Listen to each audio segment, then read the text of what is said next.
আপনিও কি ওষুধ খান? কি ওষুধ খান? আমরা অনেকেই কিন্তু নানা কারণে অনেক রকম পিলস বা ওষুধ নিয়ে থাকি। Homeopathic, allopathic, Ayurvedic.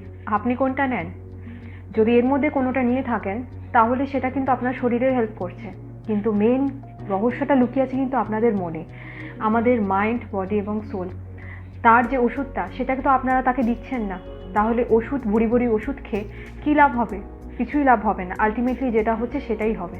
আমি কিসের কথা বলছি? আমি কথা বলছি মেডিটেশন, হিলিং, পরিবেশে টাইম স্পেন্ড করা, অবলা জীবজন্তু, বাড়িতে যদি কোনো পোষ্য থাকে তাদের সাথে স্পেন্ড করা, যেখানে যেতে আপনার ভালো লাগে। আপনি যদি ঘুরতে ভালোবাসেন তাহলে হাওয়া বদল করে আসুন, একটু ঘুরে আসুন, পরিবেশের মধ্যে নিজে টাইম স্পেন্ড করার চেষ্টা করুন। যেটা করতে ভালো লাগে আপনার, গান, নাচ, আবৃত্তি, যেটা করতে ভালো লাগে সেটা করার চেষ্টা করুন।